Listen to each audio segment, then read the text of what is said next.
February 1959. 9 experienced hikers entered the Ural Mountains during the dead of winter. None of them survived. And to this day, nobody fully agrees on what happened on Dyatlov Pass. Because this case was never just about death. It was about fear. Something happened on that mountain that terrified experienced hikers so badly that they cut their way out of their own tent from the inside, barefoot, in temperatures cold enough to kill a human being within hours. The Dyatlov Pass incident remains one of the most disturbing unsolved mysteries in modern history. Not because the victims disappeared, but because investigators found evidence suggesting that something caused overwhelming panic inside that tent. And almost 70 years later, people are still arguing about what that something was. The group was led by 23-year-old Igor Dyatlov, an experienced hiking instructor and engineering student from the Ural Polytechnic Institute. The expedition originally consisted of 10 people, but one member, Yuri Yudin, turned back early due to health issues before the group reached the most dangerous part of the route. That decision ultimately saved his life. The remaining hikers continued deeper into the northern Ural Mountains. They were young, intelligent, and experienced. These were not careless tourists, wandering into the wilderness unprepared. Most of them had completed difficult expeditions before. They understood extreme weather. They knew survival techniques. They knew the risks. And yet, every single one of them died. The group planned to reach the Otterden mountain in the Sverdlovsk region of the Soviet Union. The conditions were brutal. Strong winds, heavy snowfall, and temperatures far below freezing. The hikers kept journals during the expedition. They took photographs. They joked with each other, sang songs, smiled into the camera. Looking at those photographs today feels strange, because they look so normal. Nobody in those images appeared frightened. Nobody seems aware that they are documenting the final days of their lives. On February 1st, 1959, weather conditions worsened significantly. Investigators later believe the group became disoriented in poor visibility and accidentally moved off their planned route.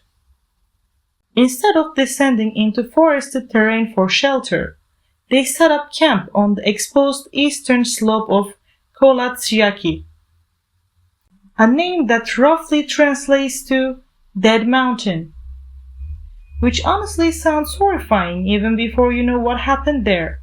Sometime during the night, something went terribly wrong. Weeks later, rescue teams finally discovered the campsite. And almost immediately, they realized this was not a normal survival accident. The tent had been cut open from the inside. Not unzipped, cut. As if the people inside believed escaping immediately was more important than surviving the freezing temperatures outside. Footprints in the snow showed that several members of the group had fled the tent barefoot or wearing only socks. Some wore almost no winter clothing at all. And this is the detail that continues haunting people today. Why would experienced hikers voluntarily run into deadly temperatures half-dressed in the middle of the night? The first 2 bodies were discovered beneath a large cedar tree roughly 1.5 kilometers away from the tent. Yuri Doroshenko and Yuri Krivonishenko both had died from hypothermia.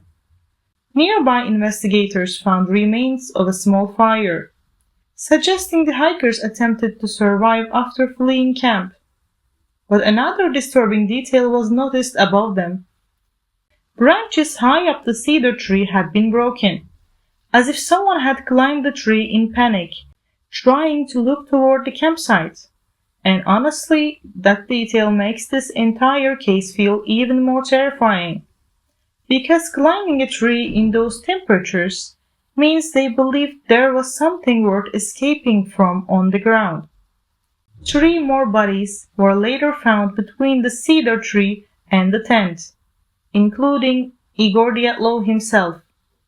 It almost looked like they had tried to return to the campsite after the initial panic. Maybe they believed the danger had passed.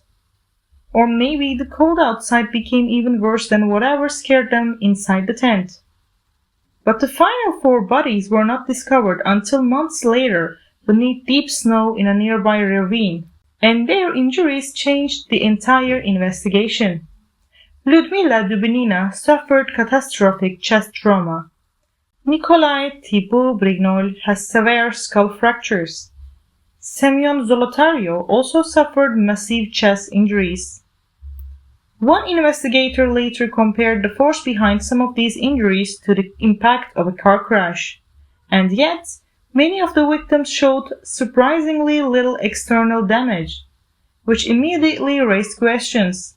How could injuries that severe exist without corresponding external wounds? Then there was another disturbing detail. Ludmila Dubinina was missing her tongue.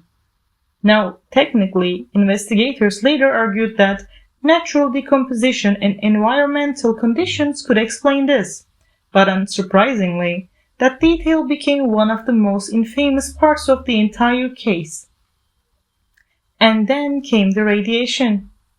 Some articles of clothing recovered from the hikers reportedly showed traces of radioactive contamination. During the Cold War, that discovery immediately fueled theories involving secret military activity, especially after reports emerged claiming strange glowing orange lights had been seen in the sky around the same period.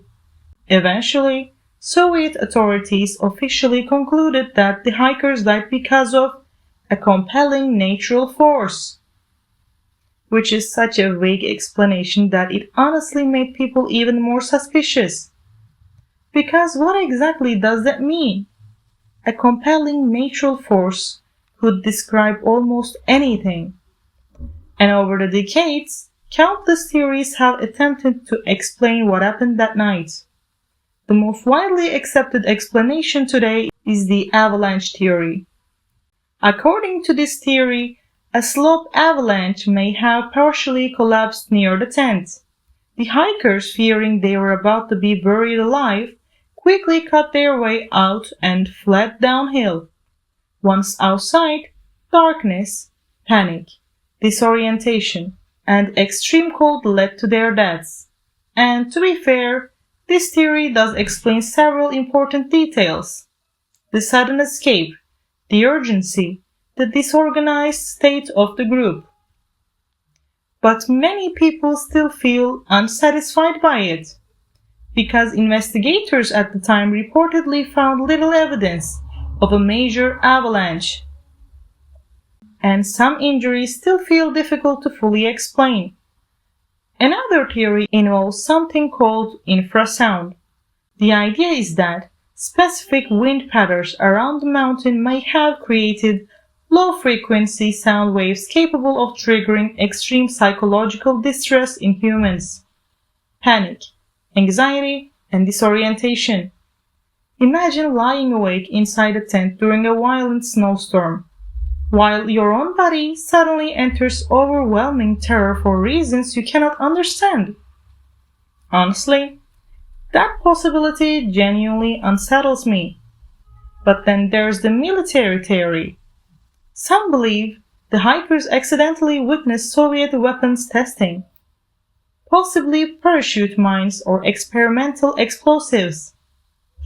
Supporters of this theory point to the radiation traces, the reported lights in the sky, and the secrecy surrounding the Soviet investigation.